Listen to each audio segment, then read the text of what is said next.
Imagina só abrir a janela e ver uma mulher sentada no seu quintal observando a sua família. Bem sinistro, né? E é exatamente isso que acontece em A Mulher no Jardim, de 2025, o filme que nós vamos falar no vídeo de hoje. Então, se você já assistiu essa obra e quer se aprofundar ainda mais no universo sombrio deste filme, ou se você ainda não assistiu e quer saber do que se trata e se vale a pena assistir, fica nesse vídeo até o final que ele tá bem legal e bem assustador.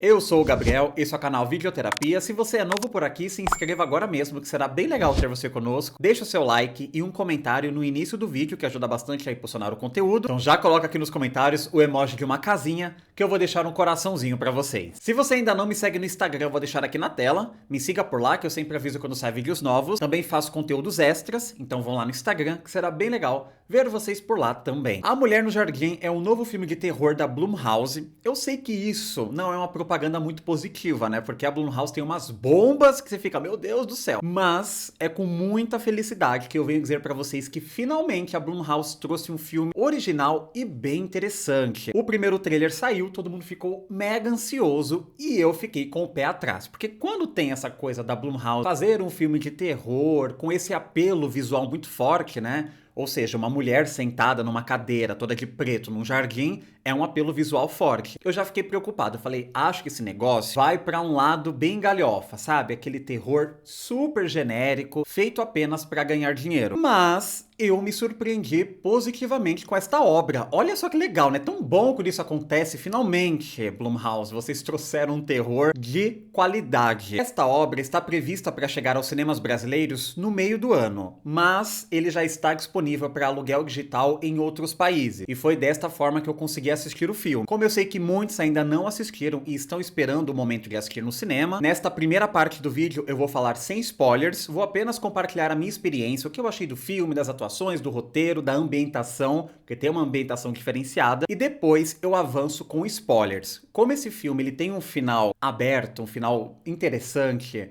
eu vou explicar o final pra vocês também. Pelo menos, é claro, a minha interpretação. Eu acho que a primeira coisa que eu tenho que falar desse filme é da figura enigmática de uma mulher sentada no jardim da casa de alguém. Essa é realmente a ideia do filme, tá? Nesse filme acompanhamos uma família composta pela mãe e seus dois filhos. Eles estão passando por um trauma horroroso, aconteceu uma situação bem forte na família e eles estão lidando com este trauma. Até que certa manhã, misteriosamente, uma mulher aparece sentada no jardim da casa. Ela está toda de preto, com um véu preto, não dá pra ver o rosto dela. E fica aquele mistério. Quem é aquela mulher? Por que ela está ali? E o que ela quer com esta família? Quando eu vi o material de divulgação, eu fiquei pensando como é que eles vão desenrolar uma história com essa mulher sentada o tempo inteiro no jardim, né? Será que ela vai entrar na casa? Será que ela vai avançar? O que ela vai fazer com essa família? E eles conseguiram desenrolar um roteiro muito interessante que dá uma substância fortíssima pro filme, tanto pra mulher que está sentada, e boa parte do filme ela fica sentada mesmo, quanto pra família que está passando por alguns problemas sérios dentro da casa. Pra ajudar a compor este clima de suspense, o estúdio resolveu contratar o diretor Jaume Collet-Serra,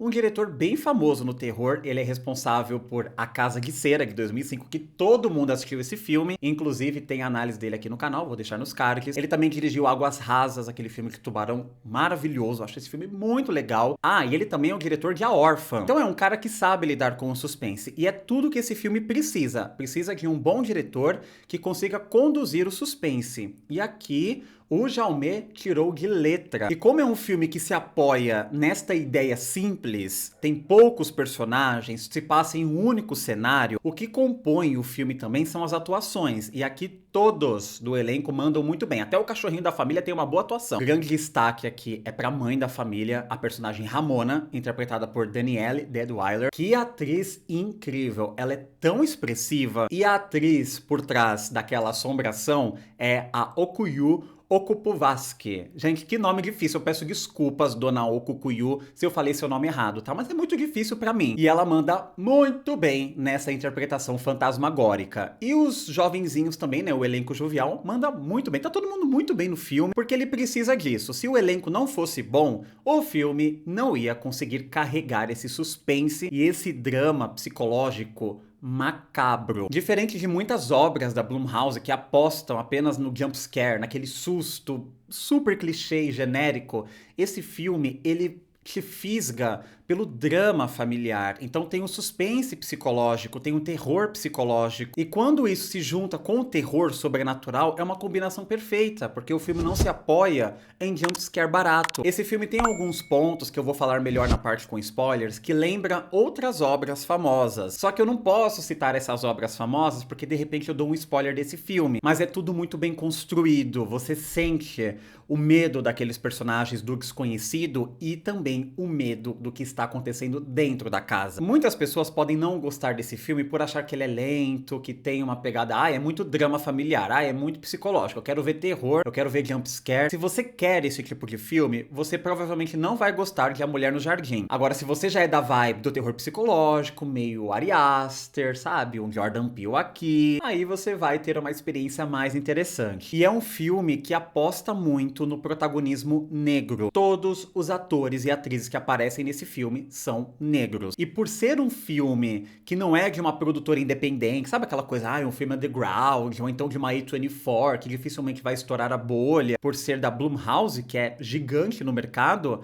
você fica até impressionado de ver que eles investiram em uma obra como essa. Então é uma obra que facilmente seria dirigida por um Jordan Peele, por exemplo. Claro que se fosse nas mãos dele, esse filme aqui seria, ultra mega blaster, maluco e ainda mais sinistro do que o que ele é. Mas eu confesso que eu fiquei impressionado com o que o diretor fez aqui. É diferente de todos os trabalhos dele até o momento, ele foge daquele estereótipo mega clichê de Hollywood, ele aposta no pequeno, naquele terror crescente, naquele suspense que você não sabe de onde vem a tensão e de repente ele está assim, jogando na sua cara. É um filme que ele não é feliz. Sabe aquele filme que é pesado? Esse aqui é pesado pra caramba. Tem uma temática por trás do terror que é pesada, nebulosa, cabulosa, sinistra, que te deixa desconfortável. Quando eu cheguei no final desse filme, eu tava chorando. Então, se você é aquela pessoa que abandonou a Blumhouse por conta de várias obras genéricas, esse filme é a redenção. E um ponto positivo também é que esse filme tem 1h25, então ele passa rapidinho, o filme vai direto ao ponto, não fica enrolando. Eu destacaria também como diferencial desse filme a ambientação. Ele tem uma fotografia belíssima, o cenário impecável, né? Aquele ambiente que a família vive. Eles estão passando por perrengues que afetam também a vida financeira. Então a gente vê o desgaste dos móveis, da alimentação da casa e, é claro, o desgaste físico de todos os personagens, principalmente da mãe. A Mulher no Jardim, essa figura esquisita aí que aparece sentada, ela tem uma característica que depende muito da fotografia para dar certo. É numa vibe meio quando as luzes se apagam, no cair da noite, sabe, uma coisa meio assim, que depende do escuro para funcionar. Então, se a fotografia fosse ruim, se o filme fosse apenas escuro e não desse pra enxergar nada, nós íamos perder conteúdo. E aqui é tudo muito bem dosado. O filme é bem filmado, bem editado. Então, quando esse filme estrear nos cinemas, eu quero assistir, porque eu adorei essa obra, isso porque eu assisti em casa. No cinema deve ser uma experiência ainda mais imersiva. E se você está na dúvida se deve ou não assistir, eu deixo fortemente a recomendação. Assistam sim, e depois coloca aqui nos comentários o que vocês acharam desta obra. E agora que eu falei tudo que eu tinha que falar sem spoilers, eu vou avançar com spoilers, tá? Vou falar desta criatura bizarra, desse ser fantasmagórico que é essa mulher no jardim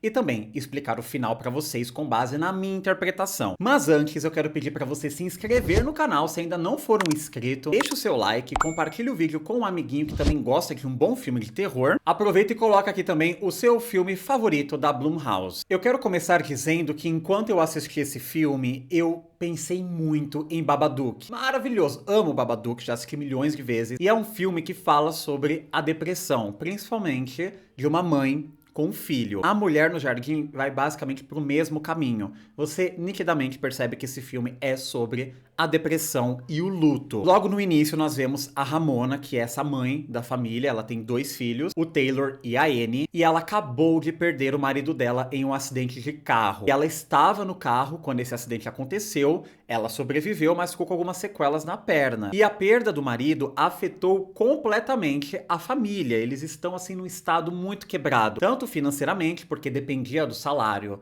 do marido, ela trabalhava, agora não consegue trabalhar, então isso prejudicou muito a família, ao ponto deles estarem sem energia, porque ela não conseguiu pagar a conta de luz, e como ela é uma mãe tendo que lidar com tudo isso, ela fica inventando algumas desculpas para os seus filhos. Então ela fala que, cortaram a luz por engano, só que ela não consegue ligar até a companhia de luz, porque não tem energia para carregar o celular. Olha que desespero isso, gente. Você não conseguir ligar para alguém porque acabou a bateria do celular e você não pode carregar o celular. E como eles moram na zona rural, não tem nenhum vizinho próximo. Ela também é meio orgulhosa, não quer incomodar as pessoas. Então, os três ficam ali fechados junto com o cachorro. E a gente percebe que os filhos da Ramona, eles enxergam ela com certo medo. Não é nem questão de respeito, sabe? Eles têm medo dela, porque ela tá meio surtada mesmo. E dá pra ver que ela toma alguns medicamentos, então ela não está com a cabeça em ordem. Até que do nada, eles estão tomando café e aparece uma mulher sentada no jardim. Aí você fica, que negócio é esse? Bom, gera um climão na casa e a Ramona precisa ir lá fora tirar satisfação, né? Entender por que tem uma mulher ali. Ela chega pra conversar, a mulher não fala nada a princípio, mas ela fala depois. A Ramona acha que é alguém que se perdeu e tá ali, porque tem um hospital psiquiátrico próximo da escola onde as crianças estudam, então talvez seja alguém que fugiu de lá e tal. E esta mulher misteriosa fala: hoje é o dia. Você me chamou e hoje é o dia. Então tem alguma conexão com a Ramona. Esta mulher estende as mãos e as mãos dela estão com sangue. Todas as galinhas do galinheiro da fazenda estão mortas, ou seja, aquela mulher matou aquelas galinhas. E ela meio que controla as sombras. O sol está aqui atrás, aí faz aquela sombra dela sentada no jardim e indo em direção à casa. E ela de alguma forma consegue controlar a sombra dela. Então a gente vê a sombra andando pela casa, essa sombra também entra, né, atravessa as janelas da casa. Só que ela não compartilha isso com seus filhos. Ela fala que a mulher é daquele hospital psiquiátrico e ela tá ali esperando ajuda. Só que as coisas vão ficando tensas dentro de casa. A Ramona começa a ter umas visões malucas. Ela fica agressiva com os filhos. Ela está no limite. Eu acho que ela até passou o limite. A sombra dessa mulher mata o cachorro. Aí eu falo, gente, pra que fazer isso com os bichinhos, né? Já fez com as galinhas, agora com o cachorro, gente, sacanagem. Mas enfim, ela dá um fim no cachorro, que tava latindo muito. E parece que esta mulher realmente tem uma conexão muito forte com a Ramona, porque até dentro de casa, a sombra da Ramona, quando está refletida na parede, ela fica meio sinistra, numa vibe bem Drácula de Bram Stoker, sabe? Quando Drácula anda e a sombra dele faz um movimento diferente, como se revelasse a verdadeira intenção do personagem. Aqui é a mesma coisa. A gente vê a sombra da Ramona fazendo coisas diferentes do que ela está fazendo. E é muito assustador, porque a Ramona, ela tem algumas tranças e ela anda com a muleta, então ela fica meio arcada. E na sombra ela parece um monstro, porque aí fica parecendo que aquela pele tá derretendo por conta do cabelo, ela meio corcunda. É muito boa a fotografia disso. E as crianças vão ficando com medo disso, né? Da mulher lá fora e da mãe deles, que tá enlouquecendo. E o Taylor, ele é muito rebelde, né? Ele quer confrontar a mãe dele, quer ajudar a irmã e não sei o quê. E numa dessas, que acontece uma situação dentro da casa, ele vai até lá fora pra conversar com aquela mulher no jardim. Ele percebe que o cachorro desapareceu, então ele entende que algo aconteceu. E a mulher solta umas informações importantes pra ele. Ela fala que a mãe dele está escondendo algumas verdades, principalmente envolvendo o acidente que tirou a vida do pai deles. O pai deles tinha uma arma dentro do cofre. O Taylor pega esta arma pra poder se proteger contra aquela mulher, mas ele também usa pra meio que se proteger contra a sua mãe, que tá meio surtada. Ela assume o que realmente aconteceu naquele acidente. E aí nós vemos uma cena de flashback. Ela saiu pra jantar com seu marido, o David, e eles estavam conversando. E ele que teve a ideia deles construírem essa fazenda pra eles viverem de forma rural, né? Conectado com a natureza, com a família, um cachorro feliz. E a Ramona nunca quis isso. Ela é uma mulher que gosta da cidade. Ela é artista, então ela fazia vários quadros, fazia umas pinturas abstratas bem bonitas. E ela parou de fazer tudo isso pra viver esse sonho que era do David. E não era o sonho dela ter uma família igual ele queria. Então isso foi prejudicando a cabeça dela na relação. E ali naquele jantar eles tiveram uma discussão e ela falou que ela não quer mais viver daquele jeito.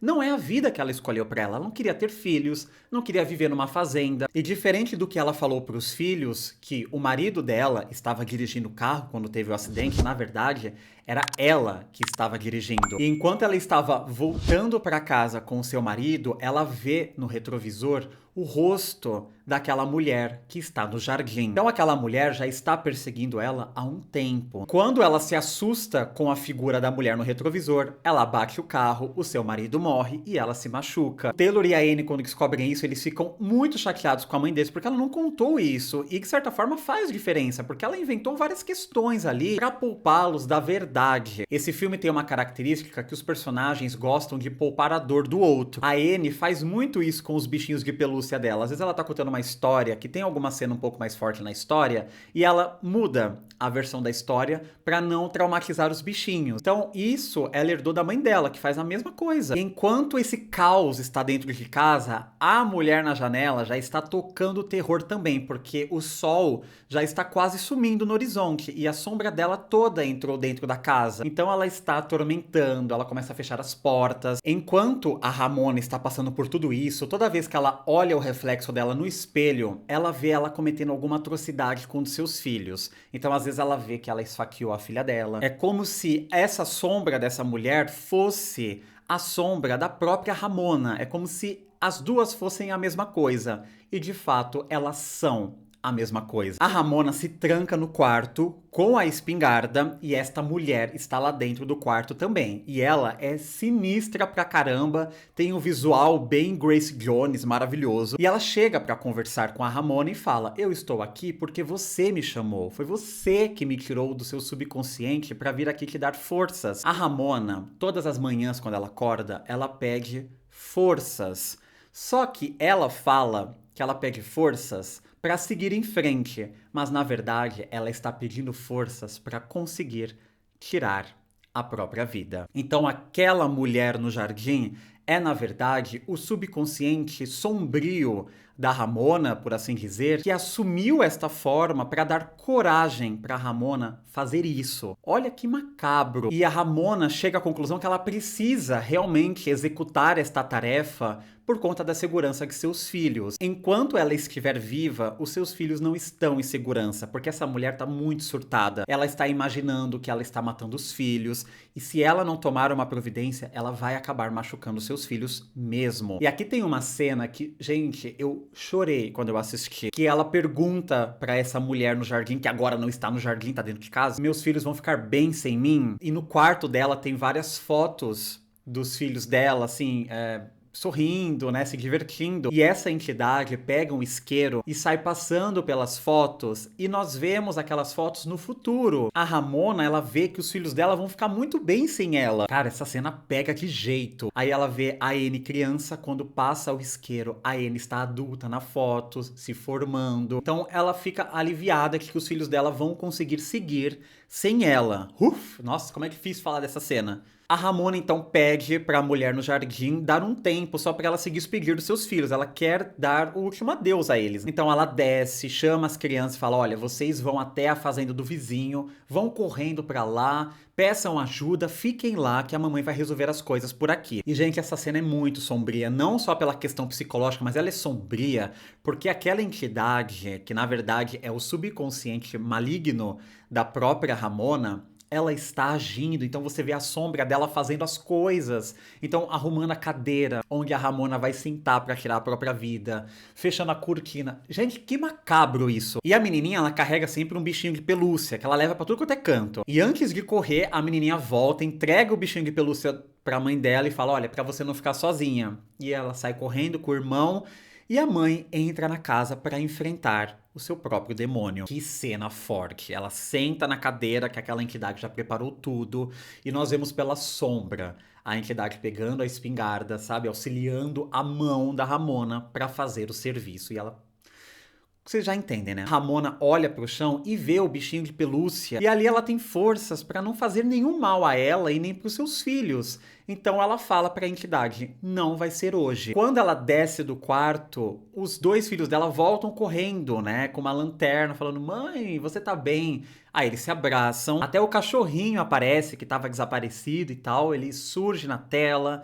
Aí todos eles entram na fazenda. Só que tem alguma coisa diferente aqui. A fazenda está muito bonita, tá do jeito que o marido dela sempre planejou. E também tem um nome que o marido queria dar à fazenda, que é Flor de Lis. Isso é uma coisa que nós vemos no início do filme. Eles estão discutindo qual nome que eles vão dar pra fazenda e tal. Aí ela fala, nem precisa dar um nome pra fazenda. Ele, não, eu quero dar um nome. E eles decidem dar o nome de Flor de Lis. Mas eles não chegam a fazer isso. Então como que agora tem uma placa dizendo que aquela fazenda se chama Flor de Lis? A Ramona, ela pintou um quadro que dá pra ver o rosto dela e o rosto daquela entidade. E quando a câmera vai se aproximando do quadro pra vermos a assinatura da Ramona, a assinatura dela está espelhada, ou seja, está ao contrário. Isso quer dizer que ela está presa em um reflexo. Aquilo não é verdade. Olha o final desse filme, que enigmático, forte e brutal. Eu enxergo duas possibilidades aqui que eu vou compartilhar com vocês. A primeira é que a Ramona tirou a própria vida, ela seguiu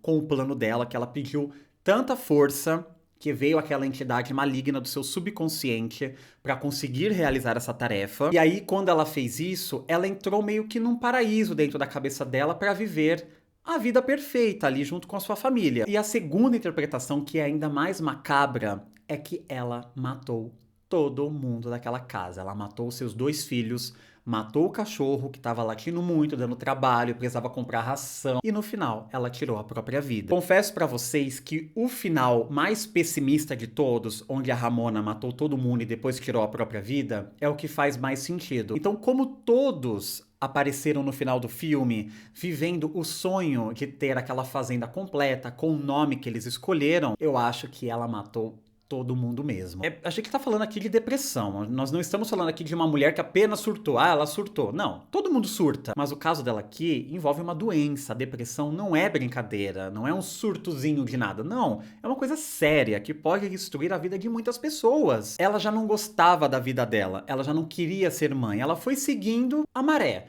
Conheceu o cara, se apaixonou, teve filho. Aí você vê que ela já foi, né, carregando aquela vida que ela não queria muito, mas não tinha opção. Ela se tornou mãe, e diferente do marido, né, que às vezes pode sair de casa e recomeçar com uma nova família e escolher não ter outros filhos, né, para a mãe é mais difícil. Uma vez que ela sai de casa, todo mundo já fala, ah, que absurdo, não está levando os filhos. Tem toda uma cobrança diferenciada para a mãe, né, que a gente bem sabe. Quando esse cara morreu, aí juntou várias coisas. O luto, a culpa, porque era ela quem estava dirigindo o carro, e também foi ela que provocou o acidente e a discussão que levou a esse estresse dentro do carro, e todos os perrengues financeiros, perrengues de cuidar de 2 crianças que dependiam de muita atenção dela, cachorro latindo, precisando de comida, isso e aquilo. Essa mulher chegou no limite e acabou fazendo o que ela fez. Então é um final forte que lembra muito a pegada de Babadook. Nossa, quando eu assisti eu falei, gente, isso aqui é uma versão diferenciada de Babadook, e junta com o fato do isolamento, né, numa fazenda, sem amigos, gente, foi a fórmula perfeita, né, mas imperfeita para uma situação trágica dessa. Esse filme, ele realmente me tocou bastante, é uma obra que eu acho que vale a pena assistir. Fica o alerta de gatilhos, como vocês viram aqui, tem várias cenas fortes pra caramba. Você não diz, né? Você olha pra capa desse filme e você fala, meu, isso aqui vai ser um filme super genérico, mas olha, não é. O filme te afunda, viu? Por mais que você tenha assistido o vídeo até aqui e ainda não tenha assistido o filme, quando ele for lançado, eu acho que vale a pena você assistir mesmo assim, tá? Porque uma coisa é eu contando, outra coisa é você acompanhar com aquela fotografia, atmosfera, trilha sonora, as atuações. Ah, é uma experiência muito boa. Então assistam sim, tá? Muito obrigado por terem assistido esse vídeo até o final. Não se esqueça de se inscrever no canal, deixar o like, compartilhar o vídeo com um amiguinho que também gosta de um bom filme de terror. E se um dia você olhar pela janela e ter uma mulher sentada no seu jardim, é melhor você colocar essa casa à venda e vazar daí imediatamente. Tchau.